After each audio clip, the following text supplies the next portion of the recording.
and welcome to the SheClicks webinar about close-up photography. I'm Angela Nicholson and I'm the founder of SheClicks. But first, we have a word from our sponsor, The Photography Show. The Photography Show is back at the NEC in 2022 from the 17th to the 20th of September for 4 days packed with demos, workshops and masterclasses. And of course, the chance to shop till you drop. SheClicks will be there alongside the 250 exhibitors, including big brands, plus some fabulous independents selling new and intriguing gadgets. And we'd really love you to be there too. There's tons to see, buy and do, whether you're a beginner or an established pro. Tickets will be available from the end of April on photographyshow.com. And remember, if you're a professional photographer or videographer, you can apply for free entry. So thank you very much to the Photography Show. And I really hope that I see some of you at the show in September. Okay, so now it's time to hear from our speaker, Tracy Calder, and it's actually the second time that Tracy's been presented a webinar to SheClicks, and I'm delighted that she's back to talk to us about taking more creative close-up shots. Hi, Tracy, how are you? Hello, hi everyone. It's lovely to have you here again. You did a fantastic webinar before, and I know lots of people are very excited about this one. So it's over to you. The floor is yours. Hi, everyone. Thank you for having me. And thank you, Angela, and to the Photography Show for supporting the webinar. As some of you know, my name is Tracy Calder, and I am a writer, photographer, and the co-founder of Close-Up Photographer of the Year in association with Affinity Photo. And that's a competition celebrating macro, micro, and close-up photography. So this year's competition will be launching really soon. We're just waiting for a few things to be signed off. So if you'd like to be kept up to date with all our news, you can sign up to our newsletter via our website, which is cupoty.com. And yeah, so as usual, I have to give the warning that if you don't like spiders, I'll let you know when you need to close your eyes, because there's always a few. So apologies straight away for that. So basically, this particular webinar is going to be about moving beyond the record shot. And when I say record shot, what I really mean by that is a picture that I guess is purely descriptive. And there's absolutely nothing wrong with a picture being purely descriptive. I mean, we know that botanists, scientists, conservationists often use pictures and record shots for their purposes. But in terms of artistic creativity, sometimes I think close-up photography can be so technical that we can get a little bit hung up on, getting maximum depth of field, focusing, and all the other technical aspects. And sometimes the artistry can go a bit out the window.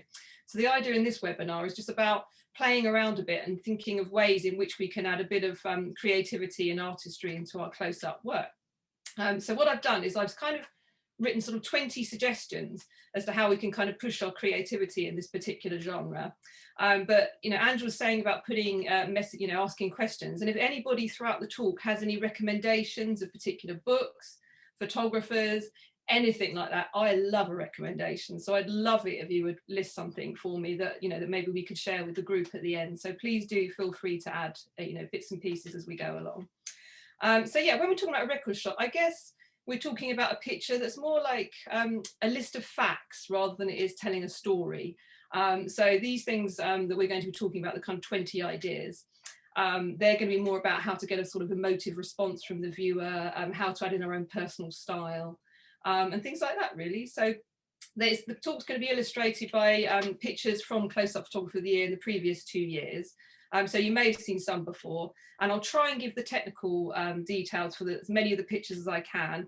But if you do miss any of the details, they are on the galleries on the Close-Up Photographer of the Year website. So you can always visit there later and have a little look, or just let me know and I can fill you in with what I know. So yeah, without further ado, I better start with the first slide. So if you just let me share my screen, bear with me a second. So the first thing I wanted to talk about was the idea of adopting a beginner's mind, which if you've heard any of my talks before, I do talk quite a lot about this sort of thing. And the idea of beginner's mind is to kind of approach a subject as though it's the first time you've seen it. So it's a bit like sort of adopting a sort of childlike curiosity about an object or a subject.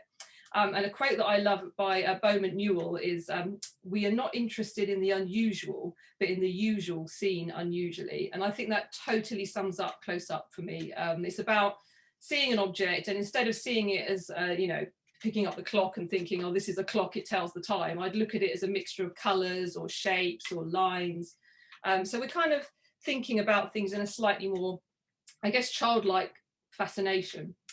Because when you think about it, if you give a child a box, they'll think, oh wow, this is a fantastic ice cream shop, or is a fantastic boat, or and as an adult, we're kind of programmed to dismiss that kind of thing and think this is a box, it holds something, it stores something, it moves something from A to B. And I guess the idea about the beginner's mind is to kind of loosen up a little bit and kind of feel a little bit more, you know, to think about things in more of an abstract terminology. So yeah, so when we approach things with a sort of childlike curiosity, even everyday objects can become quite fascinating. And I think as adults, we can lose a kind of sense of play around photography, and we can get kind of stuck in a way of doing things, of using perhaps the same composition, or maybe using the same, you know, we might have a preferred aperture for various scenes, things like that. So I think adding a bit of playfulness into photography can really open up the creativity quite a lot. So yeah, so this particular picture was taken by Rachel McNulty, and she was the winner of the man-made category last year. And the thing I love about this, I will read you her caption in a minute, but this is actually shot through a bottle. It's a gin bottle. And when we put this up, when it had won, I think we had someone who got very cross and said, how can they say a seascape's man-made? It's not man-made, blah, blah, blah. And then someone responded and said, read the caption. And that's exactly the kind of thing that we were looking for in this category, is that something that, you know, is man-made, but just looks like it's showing you an object in a way you've never seen it before. So yeah, so this is Rachel's picture. And Rachel said, at the start of the UK lockdown, I embarked on a home-based project to create abstract seascapes using colourful glass bottles, a macro lens and natural light. This was all done from my dining room table, with the sunlight enhancing the colours and casting reflections within the bottles. When I looked through the viewfinder, I suddenly saw waves crashing on a beach, storm clouds out to sea, or dramatic sunsets. No two images will ever be the same. The light changes, the position of the bottle moves, the reflections shift, just like a real seascape constantly alters. And she shot this with Olympus EM1 Mark II and a 60mm macro lens, and all the other details are on the gallery page if you want to look at it. So in terms of kind of finding this sort of beginner's mind, there are a couple of books that I really like. So at the end of each sort of idea, I've got a couple of recommendations. So the first one, this is a lady called Philippa Stanton, who produces a whole range of stuff under the kind of conscious creativity banner. So she does workbooks, visual prompt cards, stuff like that, and they're absolutely fantastic.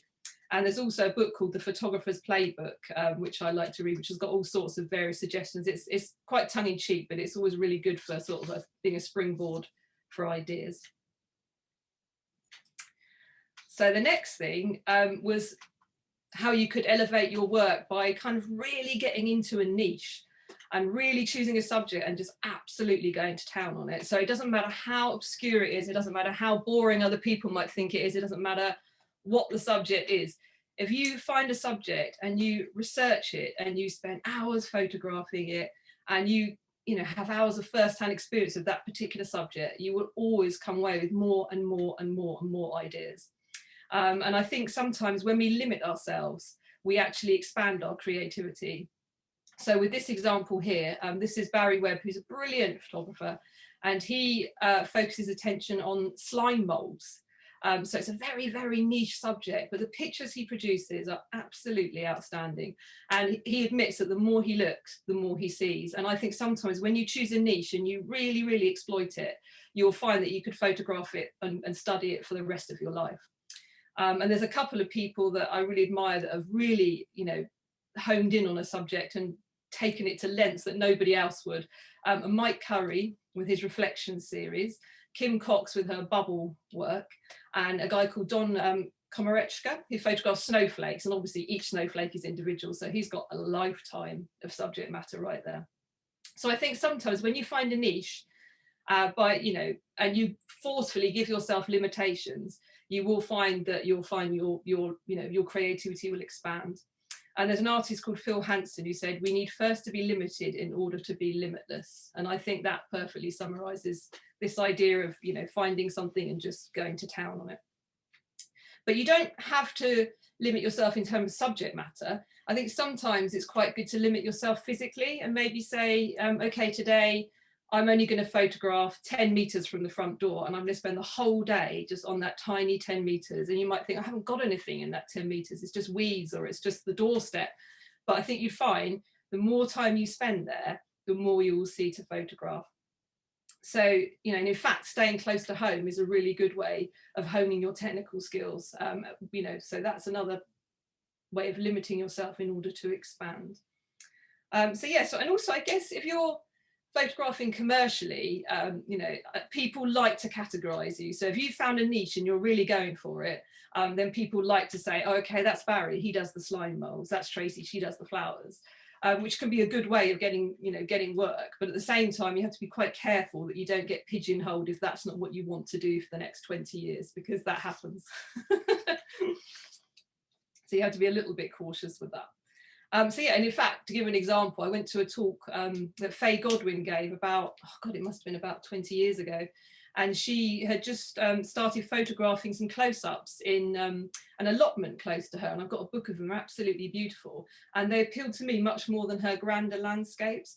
But she was absolutely furious that no one would take her allotment series seriously, because every time someone wanted her to talk or do a book, they always wanted her landscapes. So, you know, it has a flip side that you have to be quite careful what you want to be known for. And the next one was one way that I found that's been really useful to kind of expand my creativity was, for the first time, I decided to set myself a little photo project, a close-up photo project. And I've never done a series before. And it was quite challenging, but the rewards in terms of creativity it was fantastic. I really enjoyed it because it really pushed me. And I think one way of elevating your work beyond that kind of standard record shot is to try and shoot a series. And I learned, I mean, this is a series I took that I called Plant Scars, and they're all taken in Ventnor Botanic Garden on the Isle of Wight, which is one of my heavenly places. I do love it there. And I like the way that the plants seem to be sort of speaking a language.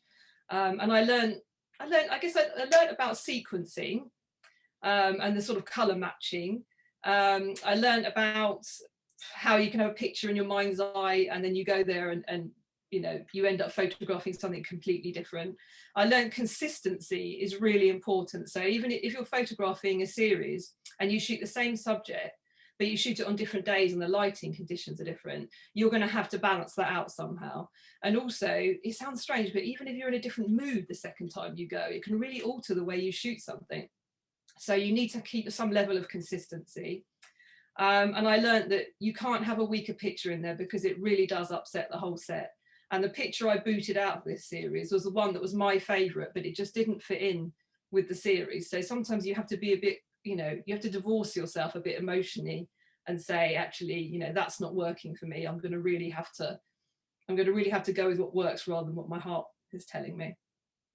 Another thing I learned from doing this was just, I'm a big fan of this idea of sort of trust circle, the idea that when you want advice on your work or anything else, you want to speak to people who you really trust.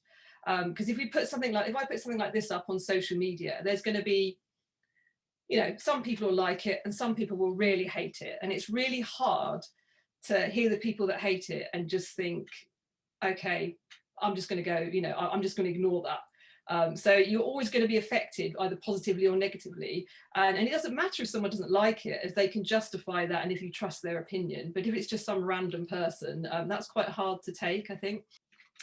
So yeah, so if anyone wants to do a series for themselves, I would say another thing is just to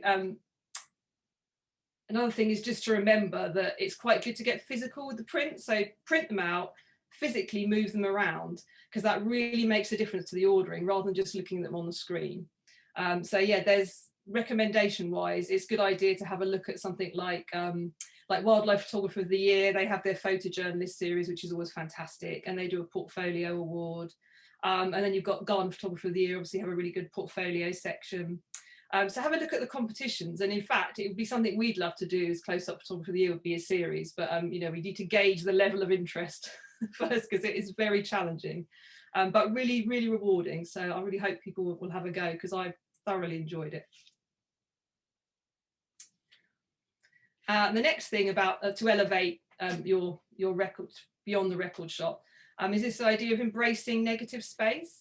Because I think for years I used to think of negative space in a negative fashion. I used to think, well, you know, the main subject is the thing, the negative space is just what's around it. It doesn't really mean anything. But then I started thinking a bit more and reading a bit about this kind of Japanese concept of ma, And the Japanese use the word ma to describe the silences, pauses, and spaces between things. And their idea is that this negative space is not negative in that sense. It is full of sort of promise, possibility, energy. And I think as photographers, it's really important to think about negative space in that way, rather than just being the bit around our main subject. So in Japan, for instance, the pause after you bow has as much meaning as the bow itself. The ikebana, Japanese flower arranging, the space in the flower arrangement is as important as the arrangement itself. It's a huge part of it. So yeah, I think we can, as photographers, we can take a lot from that. And ikebana, in fact, this picture by Julia Briggs, which I absolutely love, I think the negative space is equally as important as that positive area with the leaves in. In fact, even more so. It has a real weight and a real presence to it, and the distance between the leaves for me is absolutely perfect, and it has such a wonderful balance to it. So yes, if anyone's interested in this idea of ma and negative space, there's a book called The Tale of Photography, Seeing Beyond Seeing, which is absolutely brilliant. And then one of my all-time favourite sort of mindful photography books is The Practice of Contemporary Photography, Seeing the World with Fresh Eyes by Andy Carr and Michael Wood, which is absolutely superb. I like the idea of playing around with gear because I think probably about 10 years ago, I used to shoot a lot of landscapes, and I was in Scotland and I was framing up something, and I suddenly realised, I thought, oh my God, I always do the same thing. I'm always looking I'm always looking for the lead in line in way of a river or a fence. So I'm always focusing, certain distance in. I'm always lining things up and lining the elements up in a similar way. And I suddenly thought, oh, actually, I think I've gone to a sort of autopilot kind of mood with composition. So I went and bought a couple of toy film cameras, and I started chucking them around and, trying not to worry about the light leaks, which for a bit of a control freak like me was a bit like, But I tried not to worry about the light leaks. I tried not to worry about what things should look like. I tried not to frame too tightly. And I just kind of felt I needed to loosen up a bit. So I think there are various ways we can add that, introduce that idea of play again into our work. And one of them is to use a lens baby. Now, Angela knows way more than I do about lens babies, and loads of you in the group I know use lens babies a lot and produce some fantastic work with them. So you've got the option of the lens babies with all the kind of swirl effects and all the kind of sweet and the edges and the twist and all that sort of stuff, which are fantastic. And I think the Velvet 56 tends to be really popular with flower photographers. So that's a good one to try if you want to add a bit of experimentation. And also there's the option for playing around with vintage lenses. Again, I know lots of you have had a go with those before. And this is by Anne-Marie Farley, and she took this with a Helios. I can't remember which one it was. It might have been a 58mm. But that takes a little bit of experimentation. Obviously you've got to look at the bokeh around the edges, and you've got to think about manual focusing and things like that. But vintage lenses are so popular at the moment because they are brilliant on mirrorless cameras. You need an adapter, but you can get some amazing effects with some relatively cheap vintage lenses. So if you're looking at sort of playing around with gear, I would say definitely have a look at the Lomography website, because that's still really good. And then Angela's wonderful article that she's written for me on lens babies, which will be on the Close-Up Photography of the Year blog very shortly, was fantastic. So I can thoroughly recommend, as soon as that's gone live, we'll let you know, and you can have a look at that. And then another recommendation is there's a group that Anne-Marie runs on Facebook, actually, and it's called Modified Camera Lenses Group. And it's brilliant because there's all sorts of techie stuff on there, but lots of fun stuff. And it's fascinating seeing what people can achieve now with a mixture of modern and, sort of 50, 60-year-old technology. So it's a really good option to play around with the vintage stuff. And now something I was thinking about before was just one way I think that my work's come on, my close-up work, has just been by, I guess, asking people for help.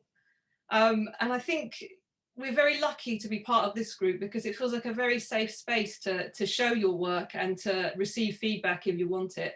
And it's a very encouraging space. And I think that can be quite rare. It can be quite hard to find. So thank you, firstly, Angela, for that.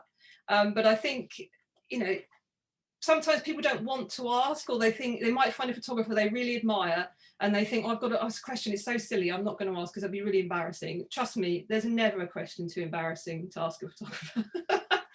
And you'll be surprised the people that will answer you. You know, if you've got a photographer who you've admired for 30 years, you know, who's a Magnum member, social media has made it so easy to be able to contact these people, and you might be surprised if you have a question that they will actually bother to answer you, because people like to share their wisdom. So do ask people, do ask for advice, again within that sort of safe space, because most people are happy to give it to you.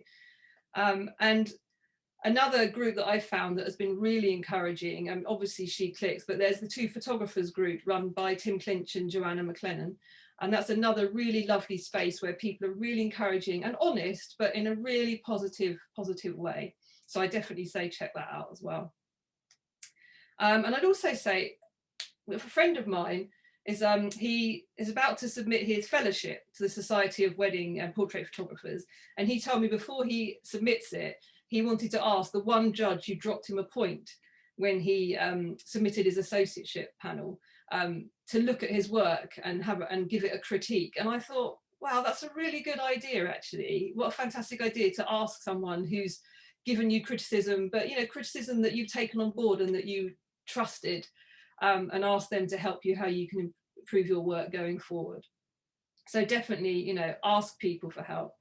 And also, a lot of photographers now run mentorship programs. And if you go to the best, I know that Rachel Talabat is a member of the group and has given some wonderful talks to SheClicks. And I think it was in one of those that she mentioned when she started out and wanted to get into fine art coastal work, she wanted to find a mentor and she wanted to go to the best. So she went to Jonathan Critchley, and he was such an important you know, part of her journey into her career. So it's really, really worth kind of sort of spending a little bit more and going to the person that you really admire and asking for their advice. So never, like I say, no question is ever too silly, so ask away. Now this one was to show, this one's by Heidi Eggerman, and it's to show that sometimes I think in order to make fresh work, we have to look a little bit more outside of the photography genre. Here, Heidi, you can clearly see that she's been inspired by sort of Dutch old masters painting for this particular shot. And I think I know I'm guilty. I'll go on Instagram. I like flat lay photography, so I'll like that. I'll find 10 people who do flat lay stuff. I'll like that. And then I end up getting this beautiful, lovely sort of selection of flat lay work. But then the algorithm knows I like that. So then it only shows me that, and I get shown more and more flat lay stuff. And although it does, you know, I like it, it doesn't widen my kind of, my sources when I'm coming to up with ideas for myself. It doesn't bring me sort of 30 different suggestions. So it's really important to look outside of photography, I think, sometimes, to painting, music, all other areas, and see what that can bring to our work, rather than letting the algorithms decide what we like and just showing us that the whole time. And I think that's true across anything, isn't it, on social media, is that sometimes we need to step out of what we usually look at and look at a sort of broader perspective. So yeah, and one book I read, which I had a really interesting idea on, it's a book called Find Your Artistic Voice, and it had this idea that we should all draw a creative tree.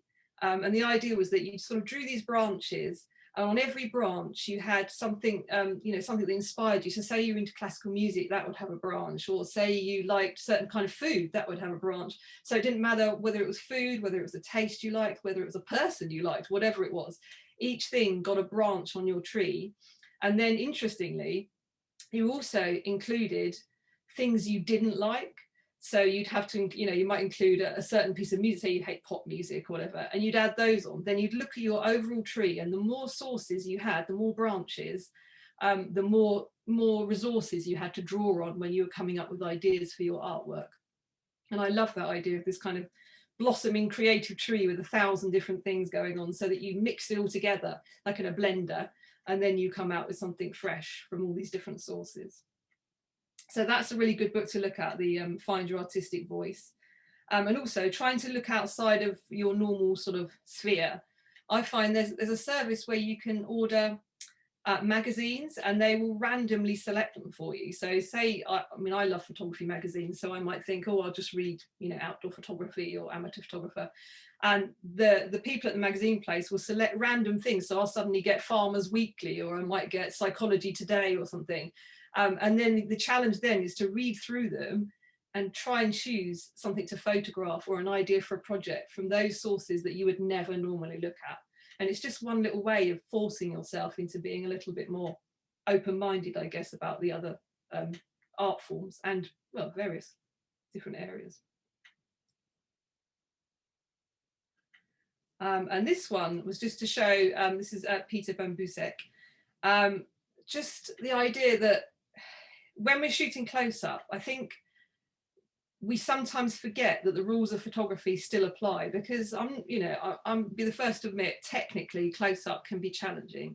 So you might be sitting there and you're thinking, oh, you know, I've got to make sure that I'm going to get maximum depth of field. I've got to worry about the lighting, which is obviously an issue sometimes.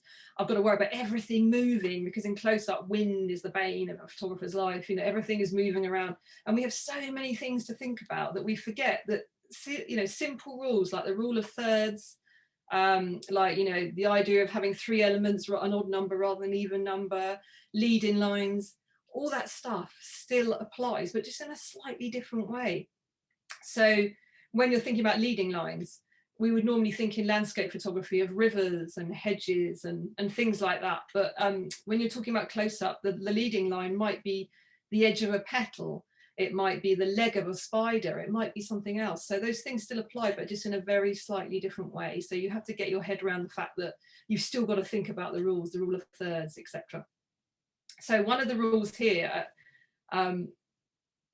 obviously, when you know the rules, then you can break the rules, as they say. So sometimes I think this is a good example for me of someone who's kind of broken the rule, because normally we would think about an animal and we would put it on the right hand side of the frame to give it room to travel into. But here Peter has put the ant so far to the left that we're actually seeing where the ant has travelled from. So this is a really good example of how, when you know the rules, you can break them and you can use that to your advantage. And in fact, Edward Weston did say once, consulting the rules of composition before taking a photograph is like consulting the laws of gravity before going for a walk. And I think that pretty much sums it up. So there is a very good book that's quite fun, that's called The Rules of Photography and When to Break Them. And that's, yeah, it's a bit of a laugh, that one. It's not serious, you know, it's not deadly serious, but it's quite fun to look at all the rules and think about how we can get a little bit sort of tied into them. So yeah, so know them, but don't be afraid to break them.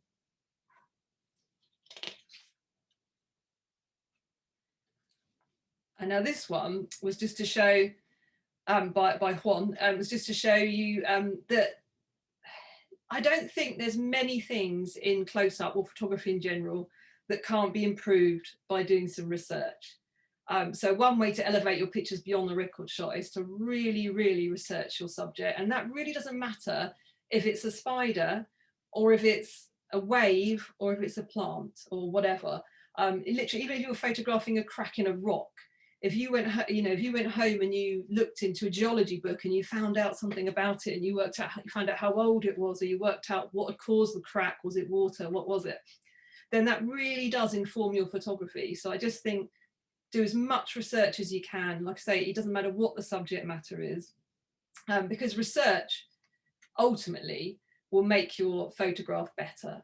Because if you're photographing something like, if we use a butterfly as an example, you know, most people know that butterflies tend to be very still until they've warmed up in the morning. So if you know, you have that knowledge and you know where a butterfly roosts, you know which kind of foodstuffs it likes to eat, where it likes to lay its eggs, all that research then means that you can be there in the morning while the butterfly is still, and it will help you take the picture in more easily. Whereas if you're running around in the middle of the day, the sun's up and the butterfly's warm and flying about and you're chasing it, it's always going to be harder. So research really can improve your photography no end. So do your research. And also, I think research, particularly where animals are concerned, and plants, it helps to show an aspect of behaviour. And I think when you show an aspect of behaviour in an animal shot, it's always going to elevate your picture because it creates some emotional engagement with the viewer. So if you've got two animals, you know, a mother protecting its young, or if you've got two animals fighting, or whatever it might be, that will always make your picture have a more engagement. So it's good to look out for this sort of thing. And in fact, I will read you the caption for this because this is showing perfectly why research is so good. So Juan won the animals category last year, and he said, "This harvestman, or daddy longlegs, moves along a dry branch in a small hollow created by a landslip on the hillside in Andalusia. These creatures are blind and use their front legs to guide themselves in the dark. With little space to move, I managed to light the subject from behind and use a 20-second exposure to capture the movement of its legs." So Juan's obviously done quite a lot of research to know where this animal, when this creature will be. He's decided how he's going to light it, which is part, you know, with close up is half of the battle one. And he's showing a little bit of context. He's showing where it lives, and he knows the behavior of it and why it's doing that. So he can almost predict what it's going to do next, which will help him to get a better picture.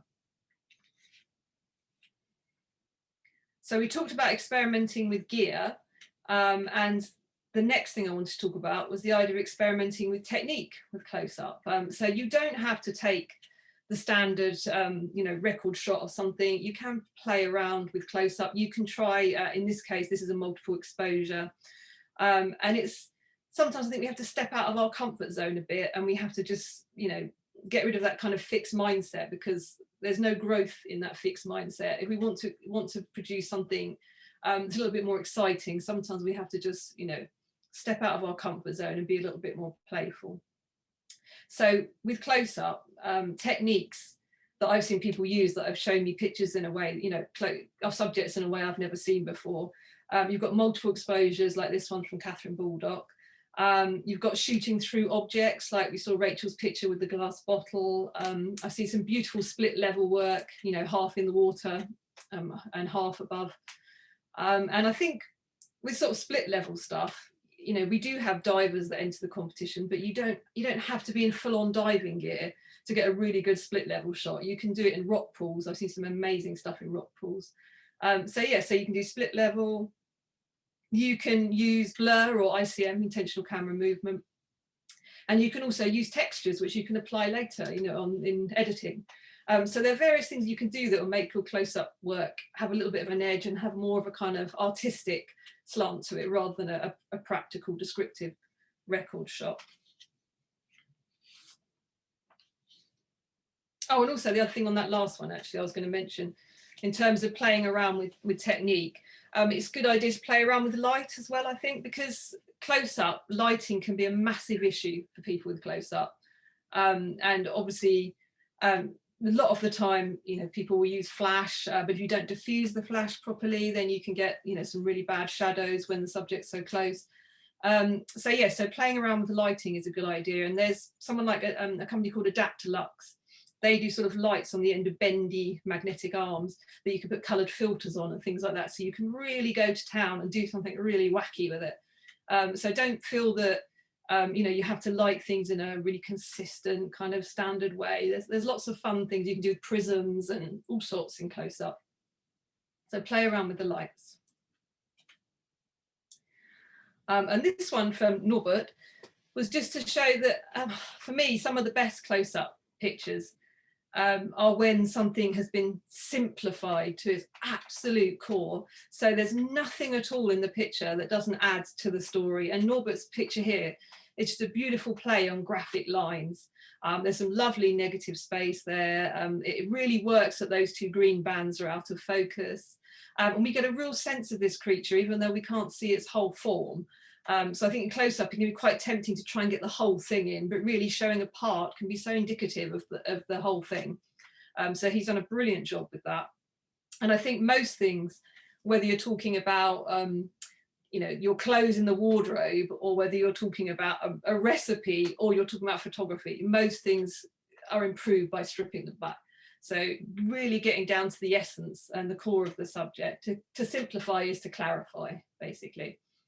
But it can take a certain level of confidence to do it, I think, because sometimes, say you're a sculptor and you've got a block of marble and you're chipping away and you're chipping away, one false move, you chop some part off that you don't want, and it's ruined.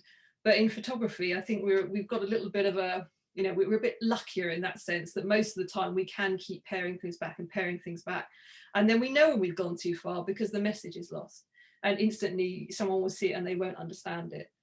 So I think you know when you reach that edge, and I think you reach the edge that if any one other element wasn't in this picture, then it wouldn't have anywhere near that impact. So be confident when you're paring something back. And when you're looking for, I mean, here he's used graphic lines, he's found some sort of order to the scene. But when you're shooting a kind of complex subject, like it might be a tangle of reeds, or it might be some shells on the beach, if you look for some sort of order or some rhythm, some pattern through, and then really try and emphasize that, then it will really help somebody to relate to that picture. So in terms of a recommendation, I was trying to think of something, and I thought, I wrote a newsletter about this a couple of months ago, and I've become a bit obsessed with Picasso's lithographs, The Bull, from sort of, I think it was 1945. And you've probably all seen them. He starts off with a really detailed sort of shadowed drawing of a shaded drawing of a bull in all its bulk, and then bit by bit, it's almost like he peels the skin back and he's reducing it down and down and down and down until right at the end it's just a kind of expression of lines, but the whole essence of the bull is still there in that bottom drawing. And it's such a famous drawing that I think Apple often use it in their training videos to kind of show new employees the Apple ethos. And that's the idea, obviously, that you pare everything back until it just performs the way it should perform, but without any of the little extraneous bits and pieces. So I'd recommend having a look at that.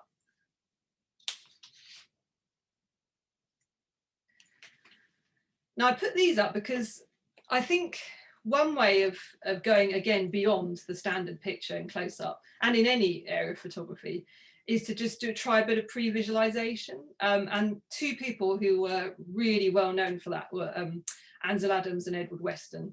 And they often had a very, very clear idea of the picture they wanted to take, and they would absolutely go for it and make sure they nailed the picture they had in their mind's eye. Now I'm not quite as stringent as that, but I do like to keep like a little sketchbook, or here I'll just do some screen grabs and I'll create a little mood board or something like that with some ideas or little sketches, just so that when I go out to photograph something, I'm not just going around photographing anything that catches my eye. I mean, that can be good, but sometimes it's good to go out with a slightly more kind of defined idea of what you're hoping to get. But when you do that, you've still got to remember to remain a little bit flexible, because you might go out really hoping to get something and then find actually the light's wrong, or the subject isn't playing ball that day, and then you might get frustrated and you won't see all the other amazing opportunities around you. So have some ideas, do some little sketches, even do a shot list if you want to, especially if you're doing a series. You might want to do a shot list of all the pictures you want to take. You might want to think about it more in sort of filmic terms, with a beginning, a middle and an end, or a wide shot, establishing shot, and then a close-up. But just allow yourself a little bit of room maneuvering. And this one was just to talk about this lovely picture by Victor, was just to talk about colour. Now I'm really into sort of colour psychology. I've read books about it. I'm by no means an expert in it, but I really love this idea in photography that we can use colour to kind of evoke emotion and make people feel a certain way. And I also love the fact that I love this one in particular because the blue and the yellow are just absolutely perfect. And what I love is that, in fact, recently I was reading an article that was explaining, you probably might have seen it on the BBC or something, and it was explaining that I think it's something like 20% of women see more colour than anybody else. And that never occurred to me. And I kept thinking, oh, I wonder if I'm one of them. I hope I'm one of them. I don't think I am. But there was that whole thing in sort of 2015 where there was that dress and everyone was arguing, you know, is it blue black or is it white gold, and everyone was arguing about it for ages, and I just kept thinking, well, it's obvious, isn't it? And everyone thought it was obvious, but then nobody really knew, because some people were seeing it, literally seeing it as white gold, and some people were literally seeing it as blue black, because we actually see color slightly differently between, you know, between individuals. So understanding that and harnessing that kind of knowledge and using color in a productive way for close-up work can be really, really valuable. So you need to just do, you don't have to go mad about it, but just have a brief study about color psychology, and how, you know, how it affects the mind and body, how colors, when they're placed next to each other, have an effect on each other. And the best way, I think, often is to look at nature and just look at plants and how they use color, and how they use color to attract pollinators, how an animal will use color to deter something. You know, and there's a quote, this guy called F.W. Moody, who said, "There is hardly anything in nature that is not perfect in colour. A dead sparrow would enable you to arrange the marquetry of a cabinet with faultless harmony." And I think that's really, you know, really wonderful. I think looking at nature is a great way to practice this idea of, you know, which colours belong next to each other and which jar, and just play around with it a little bit. And there's a great book called Nature's Palette, which I love, which kind of looks at, you know, how nature uses colour, which is definitely worth, you know, as a resource having a look at. Now, close up, the thing that most people like me bang on about is the background. And this is a beautiful picture by Perdita Petzel. And Perdita and her partner Henrique, in my view, are the king and queen of close-up backgrounds, because all of these backgrounds here, you know, of their work, they are completely natural. They're not added on in Photoshop. They're not staged in any way. You know, there's videos seeing the background moving around. That they just wait. It's just patience and planning, and, you know, watching how the colours change, how the plants move, all of that kind of stuff.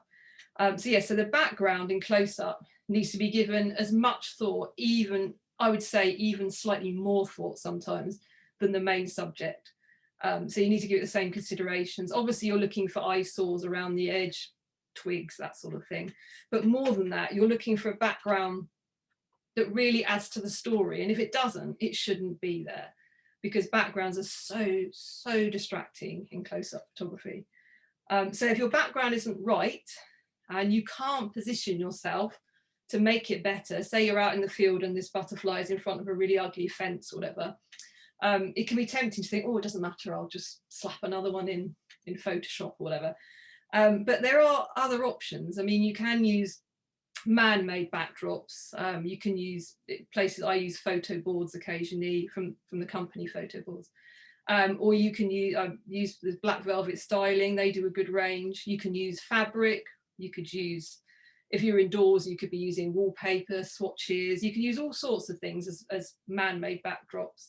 And you can even take a photo yourself that's slightly out of focus and put it behind if you want to, and that will give you, you know, a different effect. Also, if you're on location and you just can't find the natural backdrop that you want, then you could use, I mean, I've seen a brilliant shot with the back of someone's camera bag behind, just plain black of someone's camera bag, or you can clamp a piece of card behind to give a nice white backdrop. There are options, so don't ever let your background dictate a close-up picture. It needs to be part of the story. It can't just be something that's just there. It has to be, you know, I've seen lots of pictures of sort of flies on windowsills or pieces of perspex and things like that, and it just doesn't look right. I think you've got to really give it some thought to lift the picture.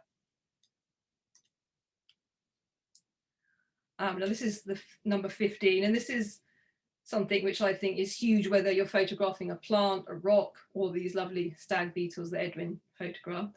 And that's the idea of telling a story. And I think with close-up, if you can tell a story with your picture, it's always going to lift it into, you know, into the higher echelons. So this picture was taken by Edwin Giesbers.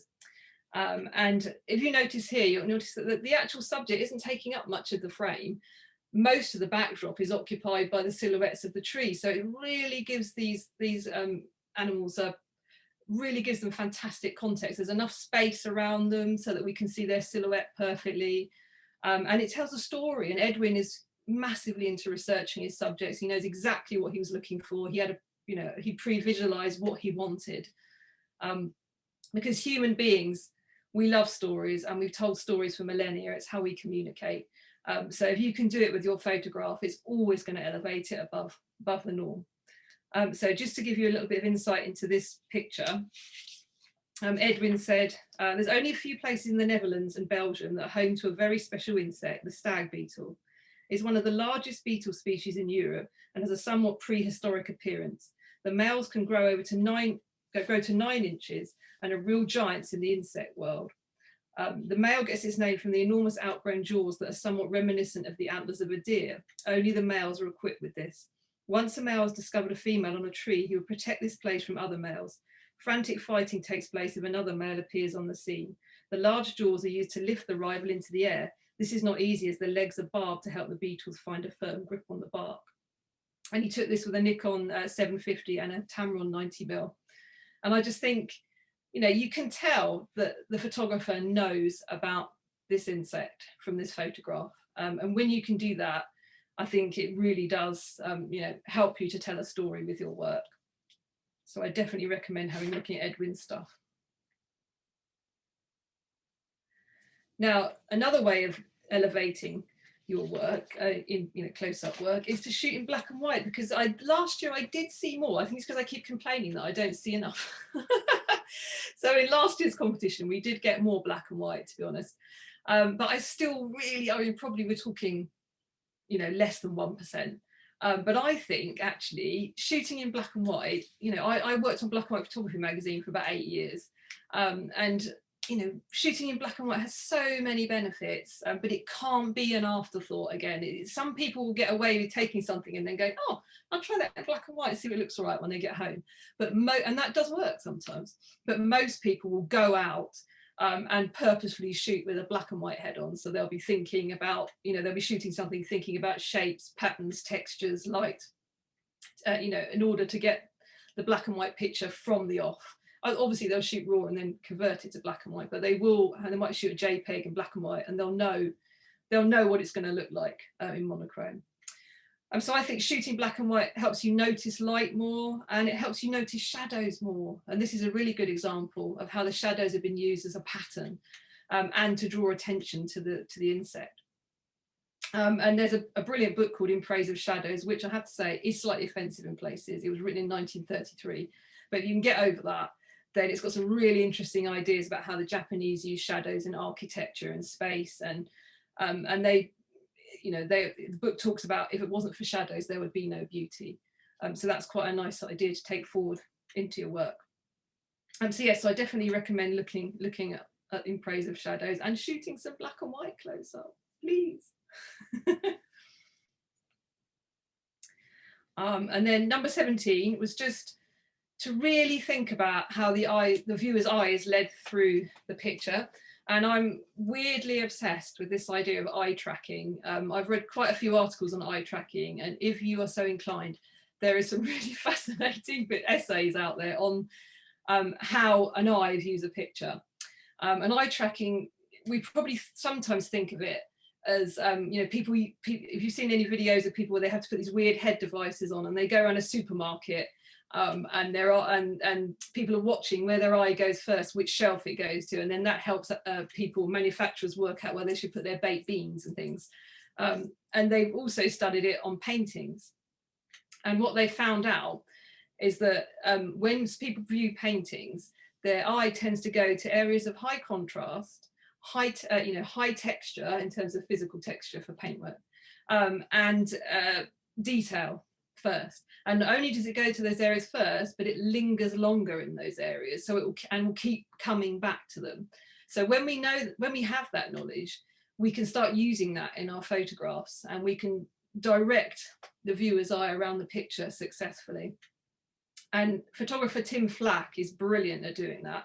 And I went to a talk of his a few years ago where he showed quite a few examples of late Rembrandt paintings, and he was showing just that. He was showing how the eye went to the left-hand side all the time because that's where the area of high contrast was. And Rembrandt would put more detail on in the eye on that side than he would on the other side. And all these techniques that he was using even then to direct people, so they went to the elements he wanted them to in the order that he wanted them to. So it's really worth bearing this, like the idea of how the eye moves through the picture when you're composing something. So yeah, so I recommend, in fact, if you look up Rembrandt eye tracking, you'll come up with the feature, and it's a bit heavy going, but it is worth it because it does come up with some really useful techniques that you can apply to photography.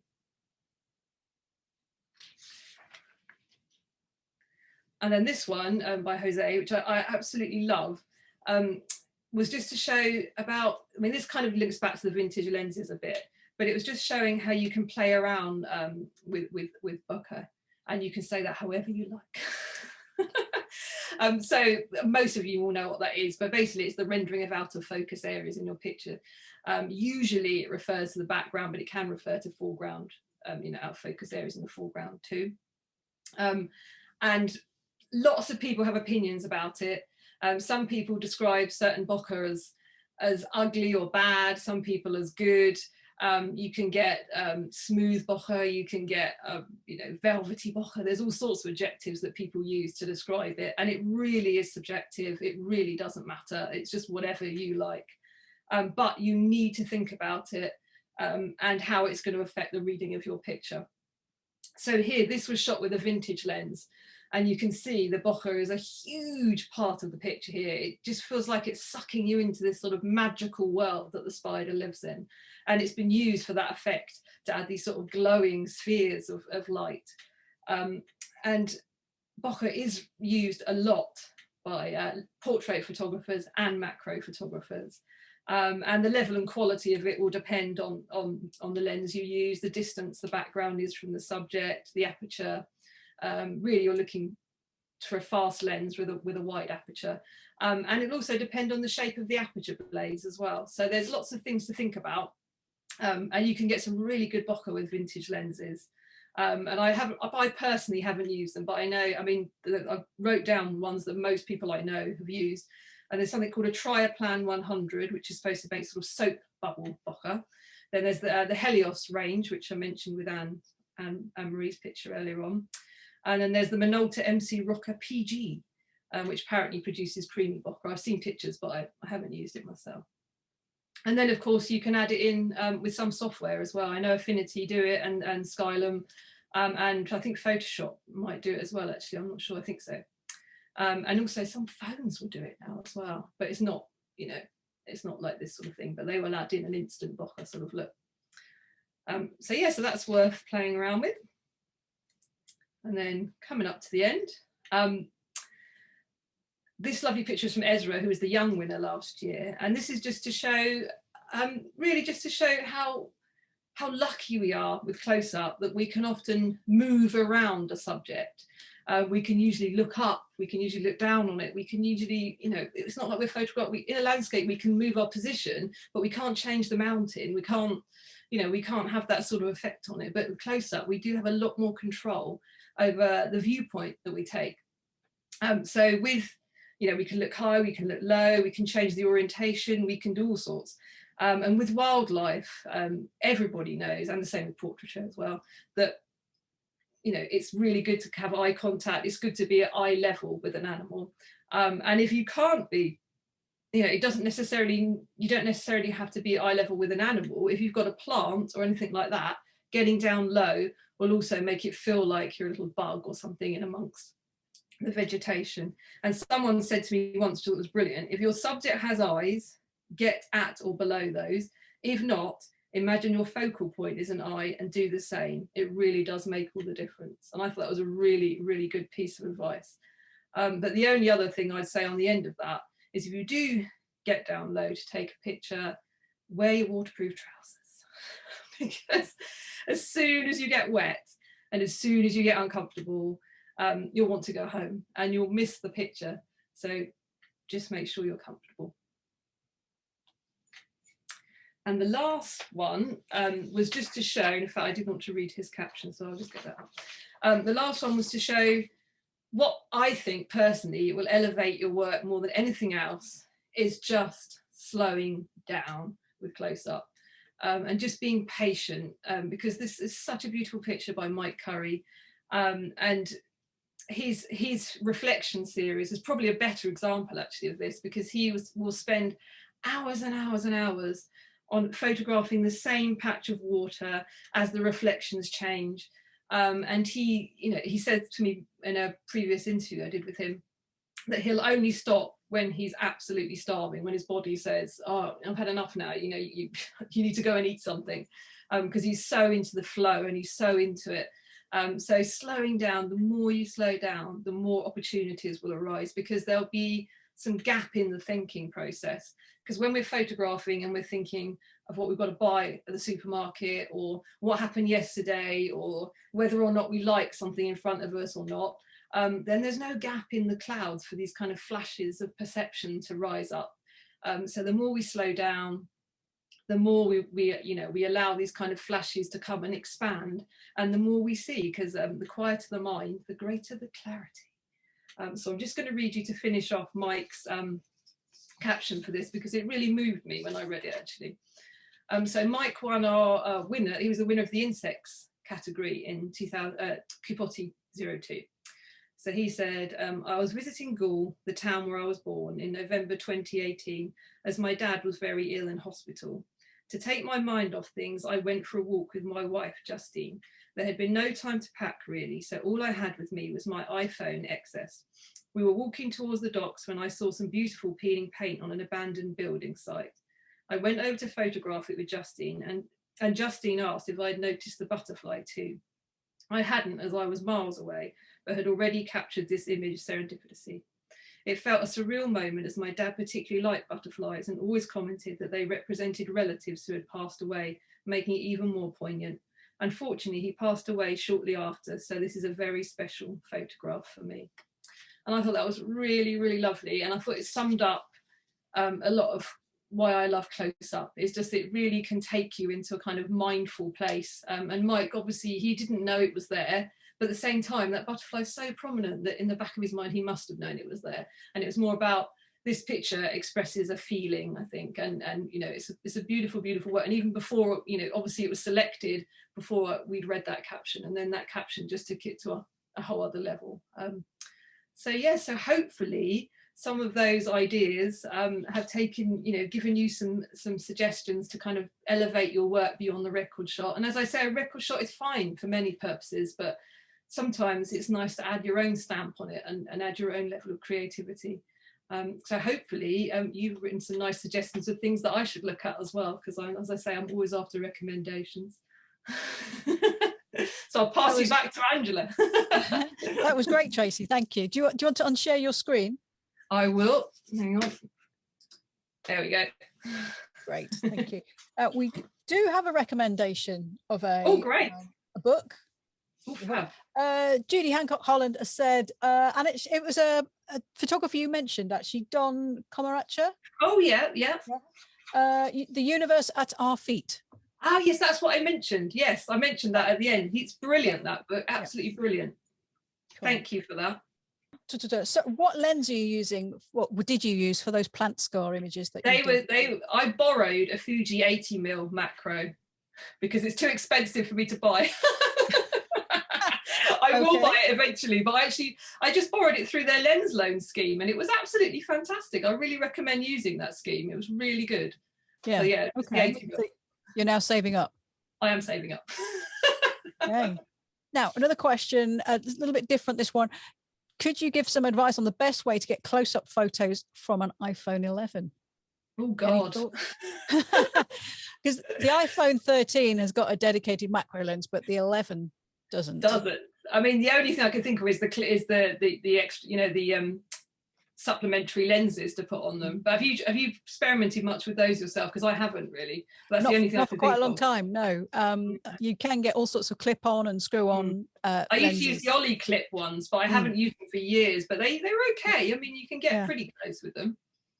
And I mean, although you can't get as close as macro, you can get quite close with an iPhone, and then you could sort of zoom in. So it's not quite the same thing. You're You know, you could. I mean, the thing is that the file sizes are so, you can get such huge file sizes now that you cropping wouldn't be a massive issue. So I wouldn't be, I wouldn't be too worried if you can't get close enough. I think you can get away with it later on by cropping. I think you'd be okay. Well, most of the time anyway.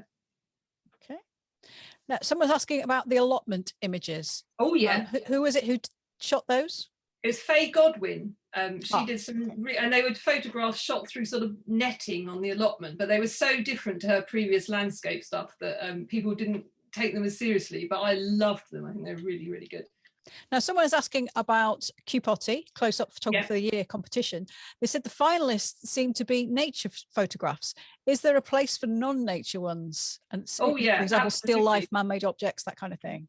Yeah, absolutely. And in fact, it's something we want to push a bit more, because we're well aware that the last, the 3 winners have been wildlife photographers, and the plant photography section in particular is a massive part of the competition. So I have my fingers crossed that this year we might get a plant winner, but I'm not, I'm one of the judges, but one among many. So, but I mean, the man-made category, for example, it's one of my favorite categories, is intimate landscape and man-made. And I really want to push those this year. So I'm hoping that we will get, I think mainly are in terms of entries, it's wildlife, plants, and then the others in terms of numbers. So I really would like to push some of those, the groups like the man-made and the intimate landscape. So hopefully, yes. I mean, we're also, this year, we haven't finalised it. We're going to introduce a couple new categories to try and help with that. So there's definitely room for those pictures. Okay. For sure. So how many categories have you got currently? Oh, God knows. I should know, shouldn't I? You founded it, Tracy. It feels like a lot. I think it's something like 9 at the moment. Okay.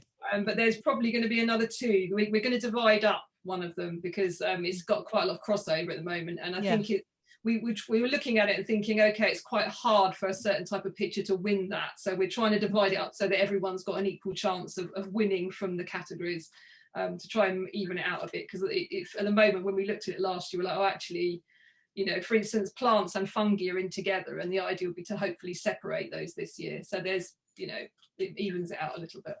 Right. Yeah, that makes sense. Okay. Good. That's now, I made a few notes of some questions that popped up on Facebook, and one or two in the chat. What was the name of the company that makes the lights, the bendy lights? Yeah, that's Adaptalux, they're called. And they do some really, really good how-to videos that, about lighting fungi and objects around the house and stuff. So they're really worth looking at their stuff. It's their lights are good. I don't use them myself, but I've had a really good play with them at the photography show, and I know a lot of people that use them, and they do rate them. They're quite pricey, but they are good. Okay, thank you for that. And Rachel McNulty's picture of the seascape. Oh yeah, shot through the gin bottle. Yeah. Was it full of gin, or was it empty, that bottle? I don't know. I think we need to know. It might have been empty by the end, because it looked like she took quite a lot. It must have had something in it, I thought, but I think it might have been a slightly blue bottle.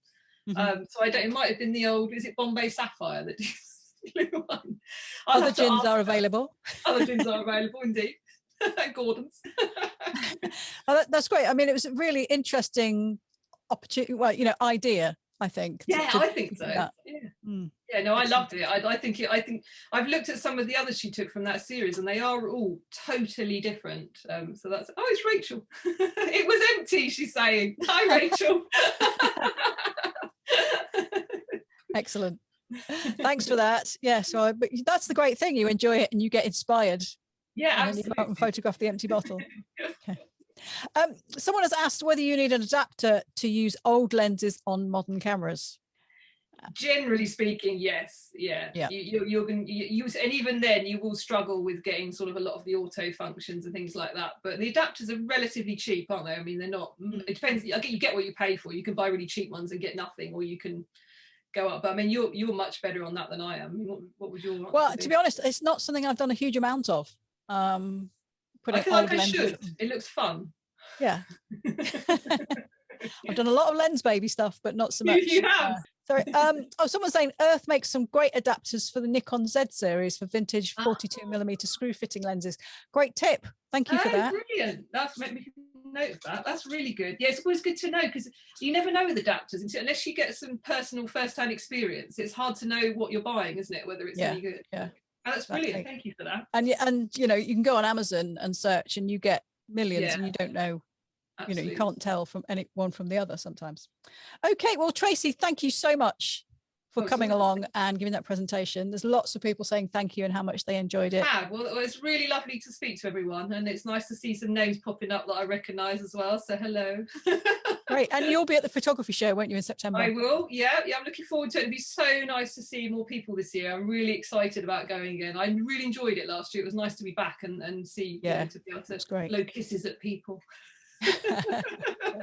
Hopefully it'll be hugs this year. Hugs, yes, I want hugs and kisses.